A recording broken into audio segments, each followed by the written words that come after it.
¿Tienen, por favor?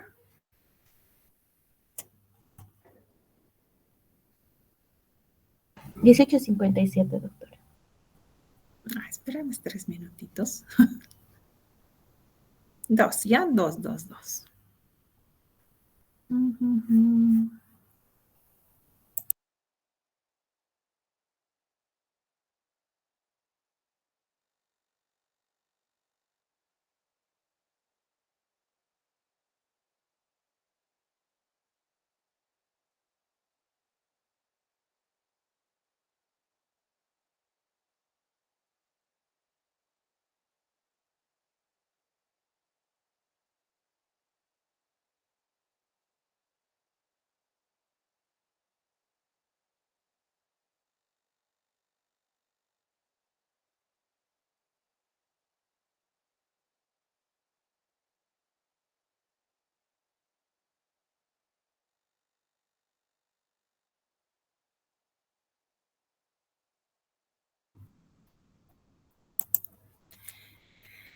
Michelle, una consulta.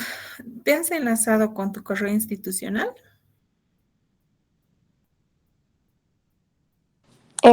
Buenas noches, doctora. Sí, ¿Sí? sí, voy a verificar ahorita. No, solamente, no te preocupes, es solamente que como solicitan permiso, y luego les decía antes que cuando ya estamos, digamos, en el tema, no les podemos admitir. Entonces, siempre es buena idea de que a la clase teórica se vayan admitiendo. Mira, aquí, por ejemplo, ¿no? Me piden admitirles. Entonces, cuando ya estamos en la clase, resulta un poco difícil admitirlos. Eso tal vez sería bueno que entre ustedes vayan socializando, ¿ya? Solamente era por eso, porque resulta hasta incómodo luego a media presentación tratar de admitirlos y entonces los dejamos fuera del tema. Bien, empezaremos en atención a los compañeros pues que ingresan de forma puntual.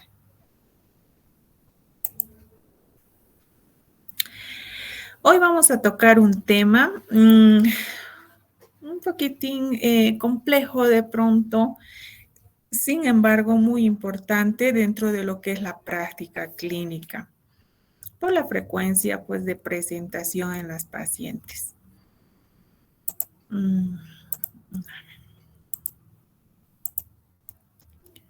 Listo.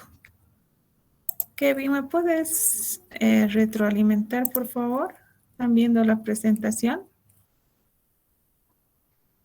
Sí, doctor. Listo, gracias. Bien, vamos a hablar de lo que son, bueno, de una de las alteraciones del ciclo menstrual, las amenorreas. Admitir. Admitir.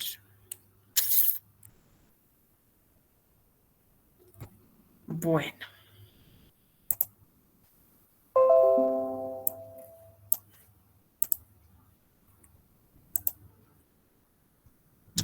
Esperemos que si ingresan luego, pues lo hagan por su correo institucional. Entonces, les decía, vamos a hablar de una de las alteraciones del ciclo menstrual, como son las amenorreas. Es importante, yo sé que ustedes tienen además otro tema, como es el eje hipotálamo, hipófisis, ovario, pero es importante que recordemos un poco esto. Cuando hablamos de neuroendocrinología, en realidad está esta ciencia que tiene en conjunción lo que es la endocrinología, que tiene que ver con toda la actividad y toda la secreción hormonal, esas sustancias en realidad que van a estar secretadas al torrente sanguíneo y que van a tener acción en sitios remotos a partir de ese punto de secreción. Neurología tiene que ver más con la actividad, tiene que ver en realidad con la actividad neuronal. Y hablamos de neurosecreción cuando existe esa coordinación, esa actividad conjunta entre lo que es la endocrinología y la neurología. Hablamos de la neuroendocrinología. Y esta actividad en realidad tiene que ver con lo que es el eje hipotálamo, hipófisis, ovario. Entonces existen dos lugares fundamentales en el encéfalo y que tienen que ver con ese objetivo primordial de lo que es el eje hipotálamo hipófisis ovario en la mujer, que es el proceso reproductivo en la mujer. Entonces, ¿cuáles son esos lugares importantes de actividad neurohormonal importante? Pues el hipotálamo, por una parte, con todas las hormonas liberadoras que se secretan a partir de este punto y que van a tener su actividad en otros órganos que también son muy importantes para cumplir todo ese ciclo reproductivo de la mujer y que el hipotálamo va a ser una especie de director de orquesta, de guía, en realidad sobre la actividad de lo que es la hipófisis y los órganos blancos a nivel ovárico y a nivel uterino también. Entonces, hablamos y es importante tener en cuenta este conjunto de órganos que van a estar constituidos por estas células epiteliales glandulares que van a ser capaces entonces de elaborar y de secretar también hormonas, generalmente hacia la sangre, en su mayor porcentaje hacia la sangre, pero también hacia otros lugares. Cuando hablamos del hipotálamo, hablamos de esta pequeña estructura en realidad que está situada en la base del cerebro y que se encuentra pues por arriba del quiasma óptico, por debajo del tercer ventrículo y que se encarga de esta actividad hormonal, de esta liberación hormonal que tiene su mayor actividad sobre otro órgano como es la hipófisis, una glándula como es la hipófisis y otros órganos blancos, ovario y útero. Anatómicamente, entonces, tenemos una cara paraventricular, medial, lateral. Y pues también se divide en núcleos. Cuando hablamos del proceso de control, que ya lo van a tocar específicamente en el tema de hipotálamo hipófisis ovario, tenemos niveles de retroalimentación de asa larga, de asa corta, de asa ultracorta. La hipófisis, que es este otro órgano importante, esta glándula importante en realidad, que tiene que ver con este ciclo reproductivo de la mujer, con el ciclo menstrual. Entonces, y a partir de la cuarta semana se forman, a partir del tubo neural, la hipófisis, ¿no? Y la hipófisis se va a dividir entonces en la adenohipófisis o la hipófisis anterior, que va a estar derivada del ectodermo epidérmico, que pues, se conoce como la bolsa de Rathke, ¿no? Y la hipófisis posterior, que en realidad resulta más como una proliferación celular del tercer ventrículo y se considera como una extensión del hipotálamo. Cuando hablamos de la GnRH, de la hormona liberadora de gonadotrofinas, tenemos que recordar en realidad este eje. Y aquí encontramos entonces al hipotálamo. Y esta GnRH es una hormona polipeptídica, es un decapéptido, está compuesta por 10 aminoácidos, importante entonces para cumplir su actividad de liberación de estas gonadotrofinas, la TSH y la LH, ¿no? A nivel de lo que es la hipófisis anterior. Importante que tiene que ver entonces con todo lo que es el ciclo hormonal, con todo lo que conlleva lo que es el ciclo ovárico, la maduración folicular y también a nivel de órgano blanco, a nivel de útero. Este tiene un tiempo de vida aproximado de 2 a 4 minutos y tiene una secreción pues pulsátil, que eso es muy importante en realidad, o sea, 2 a 4 minutos su vida media y que cumple con esta función. Entonces, tenemos al hipotálamo, a la hormona liberadora de gonadotrofinas que van a ir a cumplir su actividad en la hipófisis anterior, liberando lo que es la FSH y la LH para cumplir su actividad en ovario, produciendo lo que es estrógeno y progesterona.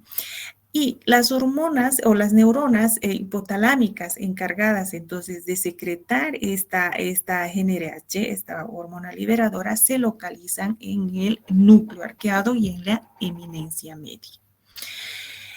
que como vamos a ver también tiene, les había dicho que tiene estos sus ciclos de control con la retroalimentación negativa, o sea, es su forma de control de secreción por medio de lo que es la retroalimentación negativa, que es la mayor parte del tiempo, pero también tiene una retroalimentación positiva, sobre todo entre los días 12 a 14. Entonces, las gonadotrofinas, la síntesis y la secreción de la FSLH, la FSH y la LH, que van a estar reguladas entonces por esta hormona liberadora mediante esta retroalimentación negativa, pero también positiva, ¿de acuerdo? Ahora, la secreción de las gonadotrofinas también va a variar en amplitud y en frecuencia de pulsos. O sea, también se va a generar por pulsos que varía en las fases del ciclo menstrual, ¿no? Vamos a ver más adelante una imagen. Entonces, estas pertenecen a la familia de las glicoproteínas. Tienen dos subunidades. La subunidad alfa, la subunidad alfa, que es común, y la subunidad beta, que es diferente y entonces le va a otorgar especificidad. Tiene un tiempo de vida media de 42 a 60 minutos para la LH, un poco más larga, de 180 a 193 minutos para la FSH. Entonces, con este pequeño recuerdo vamos entrando ya en materia. Veamos y conceptualicemos lo que es el ciclo menstrual. El ciclo menstrual se considera como ese intervalo que transcurre entre el primer día de una menstruación y el primer día de la próxima menstruación o de la menstruación siguiente. Entonces, esta es una expresión repetitiva, cíclica, ¿no es cierto? De esa interacción entre lo que es hipotálamo, hipófisis, ovario.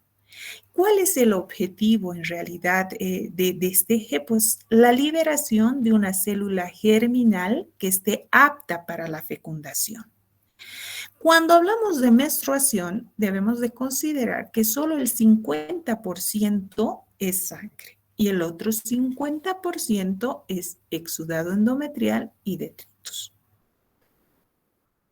Entonces, cuando hablamos de ciclos fisiológicos, hablamos de lo que son estos ciclos eumenorreicos, ¿no? La eumenorrea, considerando en características de duración, de cantidad y de tiempo, una duración de 2 a 7 días, ya de este ciclo, y que la mujer debe estar libre de hemorragia en un tiempo superior a los 18 días, pero inferior a los 35 días. Entonces, en este entendido, vamos a considerar eumenorreicos a los ciclos de 21 días hasta los 35 días. Ahora, en cuanto a cantidad, el sangrado o la cantidad de sangre que debe perder la mujer va entre 30 a 40 ml, que es lo normal, lo fisiológico. Cuando tenemos una cantidad superior ya a los 80 ml, o sea, estamos hablando de que esto ya altera al ciclo menstrual en cuanto a la cantidad. Y vamos a ver algunos conceptos más adelante. Entonces, este ciclo menstrual lo vamos a dividir en 3 fases.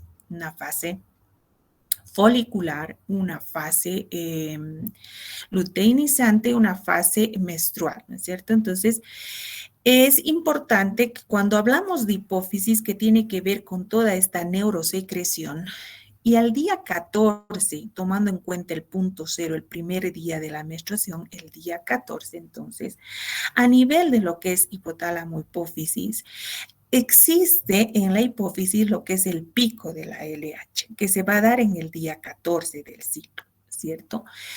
Que tiene que ver su actividad también a nivel ovárico, cumpliéndose todo este ciclo ovárico, que tiene que ver con la maduración folicular y que termina el día 14 pues con la ovulación, ¿cierto? Para entrar a la segunda fase del ciclo, la fase lútea, con la formación del cuerpo lúteo y la degeneración del mismo. Esto a nivel ovárico. Pero ¿qué pasa a nivel en el torrente sanguíneo con estas concentraciones hormonales? Fijémonos, existe un aumento de la hormona, de la producción de estrógenos también, esto ya a nivel ovárico, para que tenga su actividad a nivel ovárico, con la producción de estrógenos por estímulo de esa FSH. Pero fíjense, no es que en esta primera fase se secrete estrógeno, en la segunda progesterona y que ya no se secrete más. Sí, continúa la secreción, pero en concentraciones menores, más bajas, ¿no es cierto? Y entonces también en la fase lútea vamos a tener entonces la progesterona que con un aumento de la secreción. Y a nivel del útero, entonces vamos a tener, podemos tomar como punto cero el primer día de la menstruación y posteriormente vamos a tener un aumento entonces del tamaño de las glándulas endometriales, ¿no? Y que entonces pues es el periodo regenerativo o proliferativo que corresponde a la fase folicular. Déjenme admitir, por favor, a alguno de sus compañeros. Bien. Entonces, les decía entonces, y en la segunda fase del ciclo que también a nivel uterino, entonces van a seguir aumentando estas glándulas de tamaño, se van a tornar más turgentes, se produce, pues hay una producción de líquido rico en nutrientes. Bien. Entonces, cuando hablamos de trastornos del ciclo menstrual, definitivamente, pues es difícil definir las alteraciones del ciclo menstrual, porque como hemos visto, existen grandes variaciones fisiológicas, ¿cierto?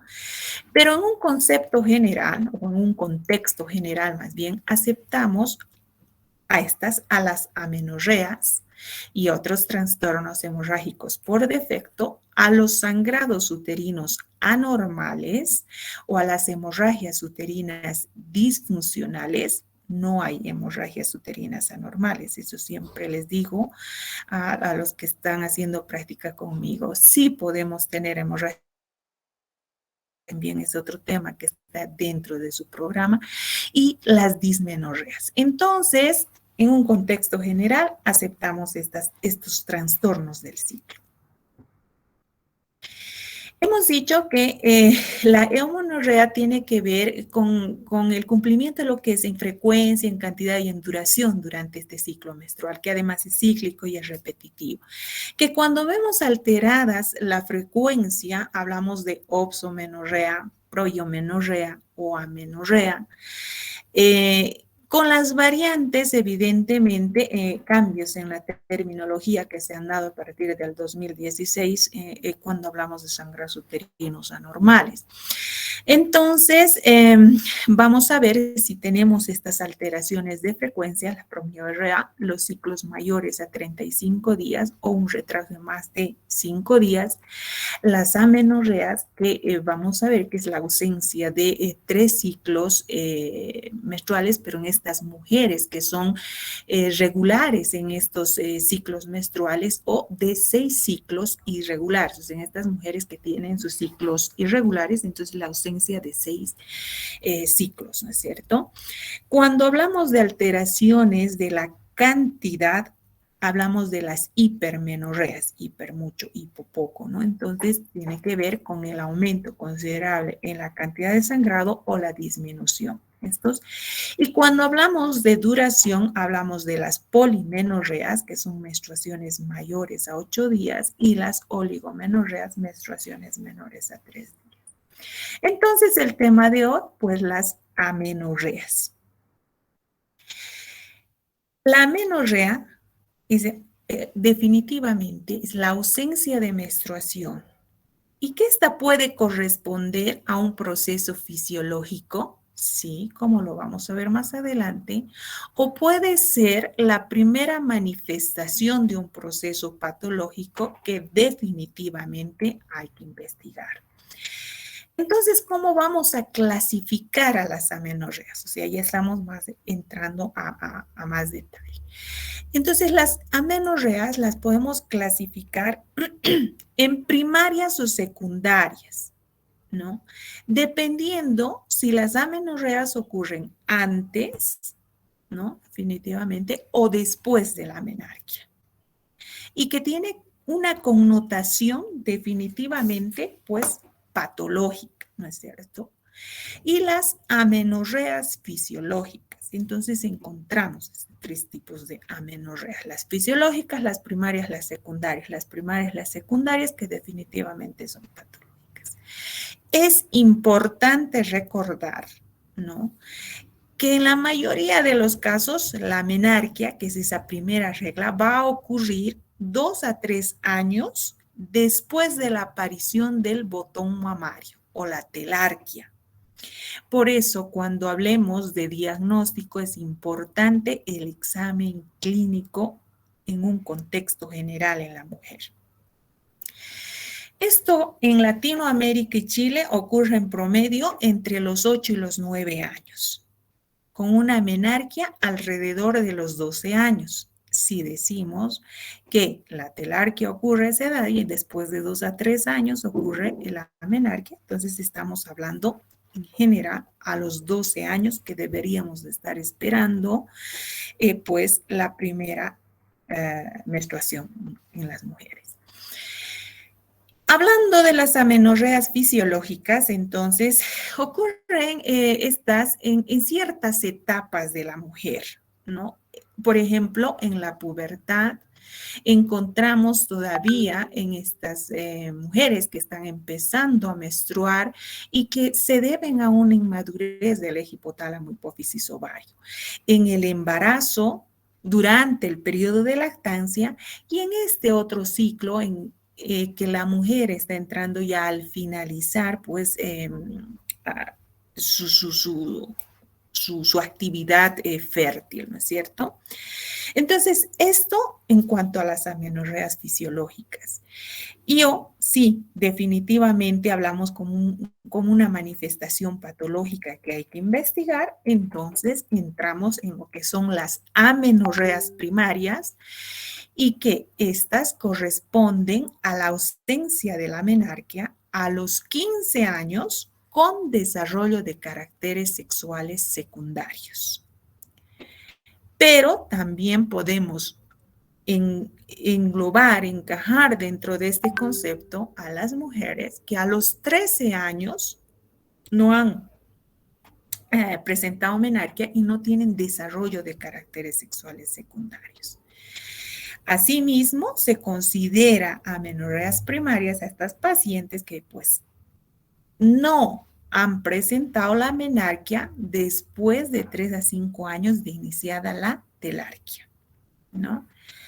Entonces, para lograr entender esto mejor y de una forma más clínica, pues se incluye como amenorrea primaria a todos los casos de las mujeres que a los 16 años no han tenido menarquia, independiente de la aparición de caracteres sexuales secundarios. ¿Ya?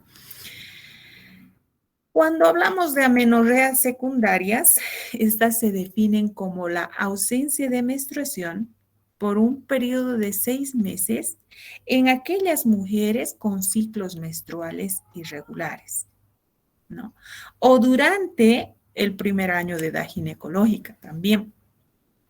Pero también entran en este concepto de amenorreas secundarias las pacientes que tienen ausencia de 3 ciclos menstruales, pero estas pacientes que tengan sus ciclos menstruales regulares previos, es decir, estos ciclos considerados normales, pues entre 21 o 35 días en su presentación. Ahora, ¿Por qué hemos hecho el recuerdo de el eje hipotálamo hipófisis ovario, la hormona liberadora de gonadotrofinas, las gonadotrofinas y todas ellas? Porque vamos a clasificar a las amenorreas por el nivel de gonadotrofinas, por la concentración de gonadotrofinas. Y según las tengamos bajas, las tengamos normales o las tengamos altas, entonces vamos a hablar de las amenorreas hipogonadotróficas, en estas en que la FSH y la LH están bajas. Y esta en realidad se considera entonces como una pubertad retrasada, porque aquí no existen caracteres sexuales secundarios. Pero también encontramos a esas amenorreas o esas pacientes con amenorrea, pero que tengan una FSH y una LH normales. Si le hablamos de las amenorreas normogonadotropas. Y que estas generalmente se van a deber a alteraciones anatómicas, agenesia de los conductos de Müller, tabiques vaginales, pero que también se pueden presentar en este otro grupo de mujeres que no tengan alteraciones anatómicas, como son estas pacientes con diagnóstico de síndrome de ovario poliquístico.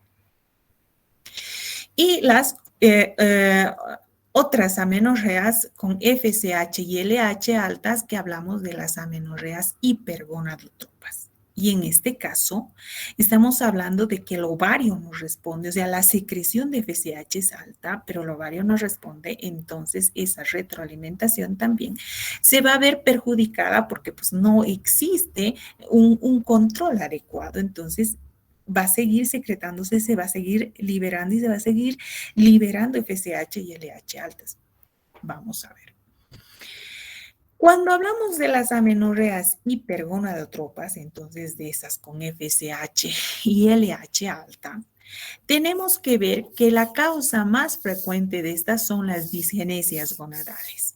Y aquí entonces encontramos un síndrome, el más frecuente, el síndrome de Turner, que corresponde a una alteración genética, ¿no?, que se va a caracterizar por una pérdida parcial o incompleta del cromosoma X. Pero también encontramos este tipo de amenorreas en las fallas ováricas prematuras, que generalmente se manifiestan por amenorrea secundaria. Entonces, la gónada está presente, el ovario está presente, pero no responde adecuadamente a esas gonadotrofinas hipofisiares. Entonces, se va secretando más FSH y más LH, se va liberando.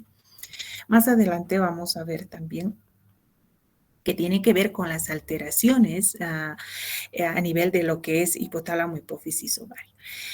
Y entonces encontramos también a esas pacientes o esas causas de origen que se pueden asociar a estas endocrinopatías autoinmunes, como son la tiroiditis de Hashimoto, la enfermedad de Addison, enfermedades celíacas, diabetes mellitus tipo 1, y que también, por otra parte, se pueden deber a un defecto a nivel de los receptores de las gonadotrofinas. Están ahí, pero no cumplen su actividad. Las amenorreas hipogonadotróficas, que corresponden a esas amenorreas de causa central, ¿no?, que cursan con niveles bajos o inapropiadamente normales de FSH y LH, pero en un contexto de bajos niveles de estradiol, ¿cierto? Entonces, generalmente aquí existen defectos a nivel central que afectan lo que es el hipotálamo y la hipófisis. Y pueden ser, sí, causas fisiológicas, patológicas o iatrogénicas, y que pueden tener además un carácter permanente funcional. Entre las causas funcionales, pues ya se observan el embarazo y la lactancia, ¿no?, y aquellas además asociadas a un ejercicio excesivo, a estrés psicológico, a trastornos de la conducta alimenticia, que tienen su acción sobre lo que es el ciclo menstrual y que tienen su efecto demostrado en lo que son las amenorreas. Causas menos frecuentes podemos encontrar en la producción, en una alteración en la producción de la hormona liberadora, de la GnRH. Y esto pues vamos a encontrar en los hipogonadismos hipogonadotróficos por mutación de genes implicados en migración de esas neuronas, en realidad, es lo que tiene que ver en la liberación a nivel del hipotálamo y la hipófisis, ¿no?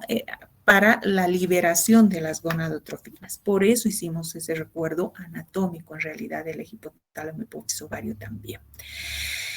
Entonces, siempre ante un hipogonadismo hipogonadotrófico debe descartarse la presencia de un tumor a nivel del sistema nervioso central, enfermedades crónicas, estas enfermedades que tienen que ver con esto, con la conducta alimenticia, la desnutrición, esas patologías que producen mala absorción y o desnutrición.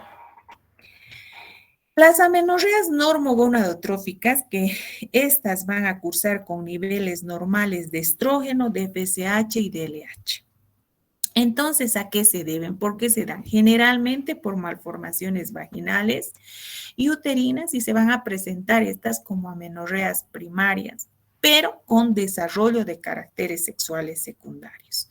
Y ahí encontramos, por ejemplo, el himen imperforado. Se presenta como una amenorrea primaria asociada a dolor pélvico cíclico, ¿no? ¿A qué se debe esto? Pues a una falta de canalización de la membrana himenial que ocurre alrededor de las 20 semanas de gestación y que pues lo vamos a encontrar muy fácilmente al examinar a nuestra paciente, al encontrar un himen cerrado pues con un abombamiento a nivel del introito por acumulación del flujo menstrual con hematocorpos. Y hay estas pacientes, sí las tenemos y son pues relativamente frecuentes. Los tabiques vaginales de los 2/3 superiores de la vagina, que son menos frecuentes, pero también los encontramos.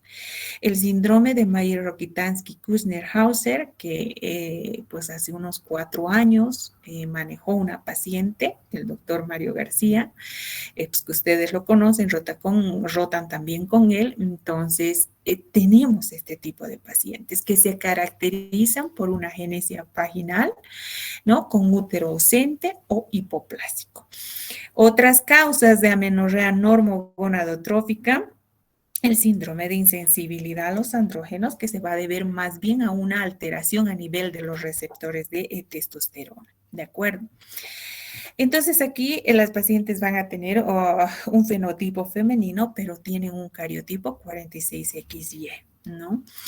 Otro grupo de amenorreas de estas con las gonadotrofinas normales que cursan generalmente con amenorrea secundaria son las pacientes con anovulación dadas por trastornos tiroideos o por hiperprolactinemias, ¿no?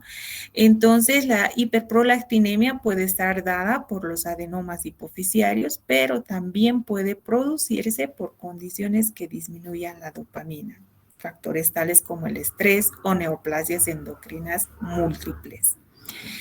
Entonces, debemos de considerar a todas las pacientes también con hiperprolactinemia que tienen galactorrea y los trastornos menstruales.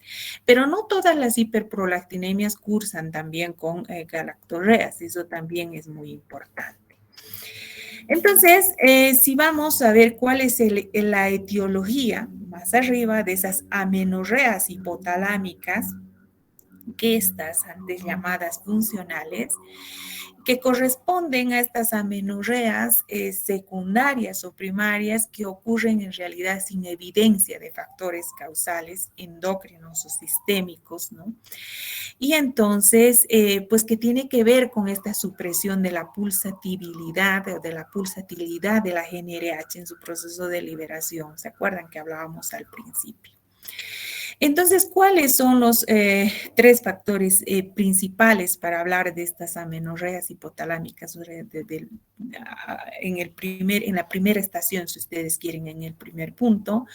Pues tenemos este estrés psicológico, el estrés por una actividad física exagerada o por alteraciones alimentarias. Entonces, el diagnóstico de estas amenorreas hipotalámicas se va a hacer más bien por exclusión, porque no existe en realidad alteración en estas otras estaciones, como son el útero, el ovario o la hipófisis, o en estas otras estructuras, si ustedes quieren. ¿Cuáles entonces hemos dicho? Las causas de estas amenorreas hipotalámicas, las psíquicas, las amenorreas psíquicas, la desnutrición, las amenorreas por desnutrición, por obesidad, por ejercicio físico extenuante, lesiones no neoplásicas y defectos genéticos. Vamos bajando un poco más y encontramos a la hipófisis, las amenorreas de origen hipofisiario. Entonces aquí encontramos los tumores hipofisiarios, en la mayoría benignos. Ahí tenemos los prolactinomas, los tumores productores de ACTH, un síndrome de silla turca vacía, los craniofaringiomas y el síndrome de Sheehan. Las anomalías o las amenorreas por anomalías genéticas del tracto genital. Entonces, hipotálamo, hipófisis, vámonos al tracto genital. Entonces, aquí hemos dicho y hemos hablado también de estas. Generalmente son amenorreas primarias ocasionadas por estas, sin perforación de himen, pseudohermafroditismo femenino, disgenesias gonadales, ausencias congénitas de vagina, genesias parciales, feminización testicular. Si hablamos de órgano blanco, las amenorreas de origen uterino, pues sí, también tenemos alteraciones. No olvidemos de esa fase uterina, donde tenemos la fase proliferativa, la fase secretora, que se tiene que cumplir en realidad para que todo ese ciclo esté relacionado y cumpla su función, ¿cierto? Entonces, cuando hablamos de las amenorreas de origen uterino, hablamos de estas destrucciones irreversibles a nivel del endometrio, y entonces estas son amenorreas secundarias. Existen estos procesos que generan adherencias entre ambas caras uterinas, conocida como el síndrome de Asherman, que generalmente se dan por estos procesos legrados uterinos instrumentales muy agresivos, muy pronunciados, ¿no? Y la estenosis u obliteración endocervical. Cuando hablamos de las amenorreas de origen ovárico, pues en realidad tenemos muchas causas. Encontramos a la insuficiencia ovárica precoz con dotación folicular, a la insuficiencia ovárica con depresión de la dotación folicular, y entonces en cada una de ellas también encontramos patologías. En la primera, pues el síndrome de resistencia ovárica a las gonadotrofinas. Está la concentración normal, pero el ovario no responde, la gónada no responde. Tenemos a las oforitis autoinmunes. Cuando hablamos de esta insuficiencia ovárica con depresión de la dotación folicular, generalmente hablamos de alteraciones cromosómicas y algunos factores iatrogénicos, infecciones, alteraciones que tienen que ver con ese origen familiar, o sea, genético, ¿no es cierto? Alteraciones de origen metabólico e incluso idiopáticos. También cuando hablamos de las amenorreas de origen ovárico, pues encontramos estos ciertos tumores de ovario, el síndrome de ovario poliquístico, síndrome de Stengle-Wental y algunas otras lesiones más en ovario. Pero no solamente encontramos alteraciones estructurales, digamos, de origen de amenorreas primarias o secundarias en lo que es hipotálamo, hipófisis, aparato genital y ovario. También encontramos pues alteraciones y estas amenorreas de origen suprarrenal y tiroideo. No olvidemos pues de la actividad de las hormonas liberadoras también a nivel del hipotálamo, y entonces aquí encontramos estas alteraciones de la función suprarrenal que pueden perturbar lo que es la regulación neurohormonal, esa neurosecreción, y que tienen que ver y que interfieren con una función menstrual, ¿no? Y que van a conducir a la amenorrea. Y entonces aquí encontramos las hiperplasias congénitas de la suprarrenal o los síndromes síndromes adrenogenitales congénitos que van a producir amenorreas primarias. Más adelante, las hiperfunciones suprarrenales adquiridas, ¿no?, que producen amenorreas secundarias, una elevada producción de andrógenos que puede alterar la función menstrual, ¿no? La hiperfunción entonces suprarrenal que origina también el síndrome de Cushing, ¿no? Caracterizado por hirsutismo, amenorrea y obesidad. Y también a nivel tiroideo encontramos pues hipertiroidismo o hipotiroidismo. Bien. Entonces hemos visto que existen alteraciones estructurales en todo lo que es el eje hipotálamo hipófisis ovario, que tiene que ver con la concentración y la secreción a nivel de lo que son las gonadotrofinas y también el factor liberador de estas. Hablemos del diagnóstico y la conducta, no podemos hablar de una separada de la otra. Entonces, por todo esto que acabamos de hablar, el diagnóstico de las amenorreas en realidad resulta difícil, ¿no? ¿Por qué? Porque la causa de estos trastornos pueden estar localizados en útero, pueden estar localizados en ovarios, en hipófisis, sistema nervioso central, glándulas suprarrenales, tiroides. Más arriba, incluso las amenorreas hipotalámicas que hemos hablado, que pueden ser de origen psíquico, ¿no? E incluso de enfermedades generales que tienen que ver con el ciclo menstrual, como son las desnutriciones. Entonces, cuando hablamos de diagnosticar una amenorrea, esta requiere primero una anamnesis detallada, ¿no?, de esa paciente, una exploración general, pubarquia, telarquia, lo más completa posible. Una exploración ginecológica meticulosa, tabiques vaginales y perforado, hablamos de todas estas. Y además de todo ello, de exploraciones o exámenes complementarios, laboratoriales e imagenológicos, síndrome de silla turca, hiperprolactinomas. Entonces hablamos de que en realidad para hacer el diagnóstico de amenorreas tenemos que hacer un examen minucioso, completo de la paciente e incluso muchas veces se requiere de la confluencia de algún otro profesional.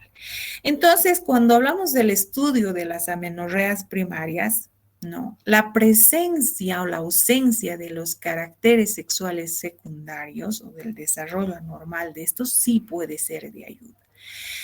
Cuando las amenorreas primarias van acompañadas de ausencia de estas características o de estos caracteres sexuales secundarios, es decir, cuando no aparece ni la regla ni ninguno de los signos que caracterizan la pubertad, entonces existe un verdadero infantilismo sexual. En estas circunstancias, entonces, debemos pensar en estas amenorreas de causa central, neurohipofisiarias, ¿no es cierto? O finalmente en anomalías genéticas.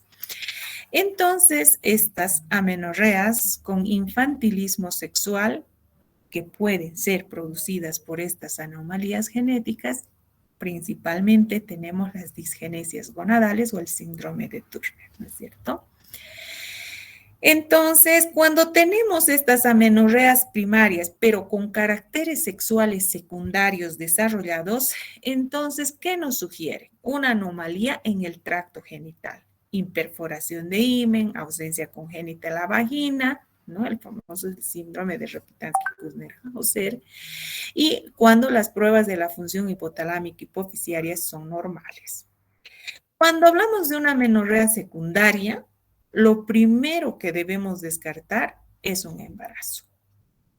Entonces debemos realizar todas las exploraciones complementarias, realizar una determinación hormonal, debemos realizar todo el estudio de lo que es el perfil tiroideo, TSH, T4, T4 libre, prolactina, ¿no? Existen hiperprolactinemias donde la paciente no tiene galactorrea.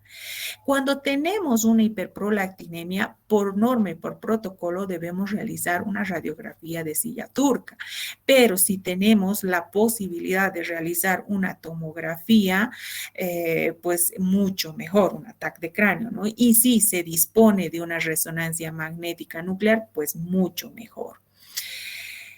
Si la TSH, ¿no? y la prolactina están normales, entonces se realiza lo que es la prueba de la progesterona. Más adelante les voy a mostrar un poquitín más esquemático.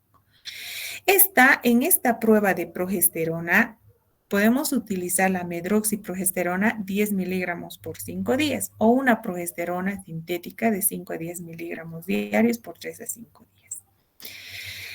La prolactina inhibe la producción, la liberación de la GnRH. Entonces, la LH y la FSH van a disminuir y disminuyen las hormonas que regulan el funcionamiento de los ovarios.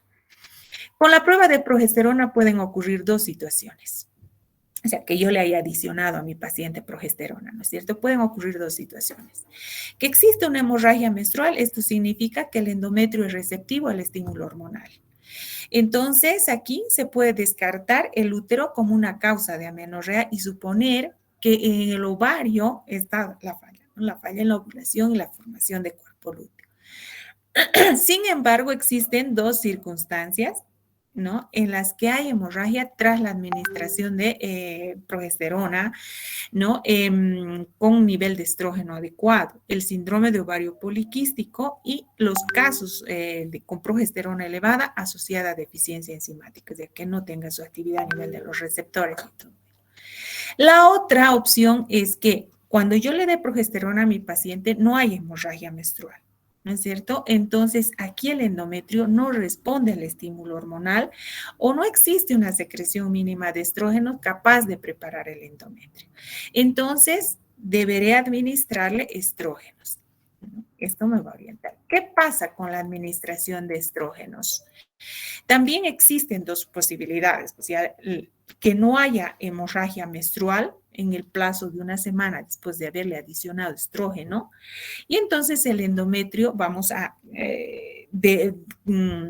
determinar que el endometrio no es receptivo al estímulo hormonal porque puede estar destruido o muy lesionado, como ocurre en el síndrome de Asherman. Entonces, deberé mandarle a mi paciente a hacer una serie de exámenes más, histeroscopías, biopsias de endometrio, histerosonografías. Muchos prefieren y mucha literatura indica que antes de someter a la paciente a estos procesos que son más invasivos, pues deberemos realizar un segundo ciclo de administración de estrógenos. La otra opción es que haya hemorragia menstrual que indica que el endometrio sí es receptivo, ¿no es cierto? Entonces, pues, y que es solamente necesario para hacer proliferar nuevamente y pues cumplir todo lo que es ese ciclo. Es importante que nosotros hagamos un estudio, en realidad determinemos la concentración de las gonadotrofinas. Cuando las gonadotrofinas están elevadas, ¿no? El FSH, entonces el trastorno reside en los ovarios, ya hemos hablado de esto también, ¿no es cierto? Entonces, es importante hacer un estudio hormonal en nuestras pacientes. Veamos. Esto demostrado de forma más esquemática. Yo le voy a solicitar a la paciente un diagnóstico de amenorrea, TSH, prolactina y vamos a realizar la prueba de progesterona.